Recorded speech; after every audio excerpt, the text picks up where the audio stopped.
بالوں کو دھونے کے بعد سر کی جلد کو اکثر بھول جاتی ہے، لیکن یہ ایک ایسا علاقہ ہے جس پر ہر روز توجہ کی ضرورت ہے۔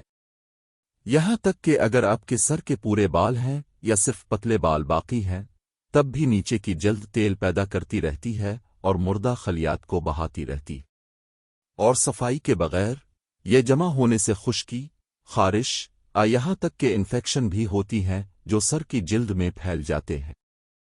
جن کی جلد پہلے سے زیادہ حساس ہے، سر کی جلد کو نظر انداز کرنا مسلسل تکلیف اور شرمندگی پیدا کرتا ہے، جس سے آسانی سے بچا جا سکتا ہے۔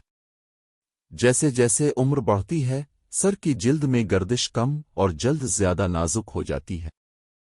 جلن زیادہ تیزی سے پیدا ہوتی ہے اور شفا یابی میں زیادہ وقت لگتا ہے۔ اگر سر کی جلد کو صاف نہ رکھا جائے تو یہ تن، خارش اور زخم محسوس کرنا شروع کر سکتی ہے۔ بعض اوقات بال زیادہ تیزی سے پتلے ہونے کا باعث بھی بنتے ہیں۔ لوگ اکثر ان مسائل کو بڑھاپے کی علامت سمجھتے ہیں، لیکن روزانہ سر کی جلد کی صفائی ایک ڈرامائی فرق کرتی ہے۔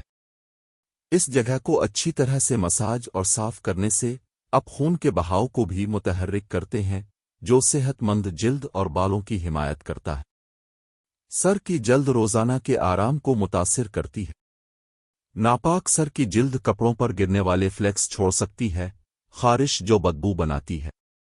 دوسری طرف ایک صاف کھوپڑی تازہ، ہلکی اور جلن سے پاک مسلسل خارش کے بغیر اپنی جلد میں آرام دہ محسوس کرنے کا اعتماد بحال کرتی ہے۔ اسے صاف ستھرا رکھنے سے آپ نہ صرف اپنی جلد کی صحت کو برقرار رکھتے ہیں بلکہ اپنے احساس اور غیر ضروری جلن سے بھی محفوظ رکھتے ہیں۔ جسم کے ان 5 حصوں کے بارے میں زبان اور پلکوں کی صفائی، کان کے پیچھے اور پیٹ کی صفائی، جیسا کہ ہم نے پہلے 4 ویڈیوز میں بات کی، ان کے بارے میں سوچنے کے لیے ایک لمحہ نکالیں۔ ان میں سے ہر ایک چھوٹا لگ سکتا ہے، لیکن آپ کی عمر بڑھنے کے ساتھ ساتھ وہ آپ کی صحت، آپ کے آرام اور آپ کے اعتماد کی حفاظت میں ایک طاقتور کردار ادا کرتے ہیں۔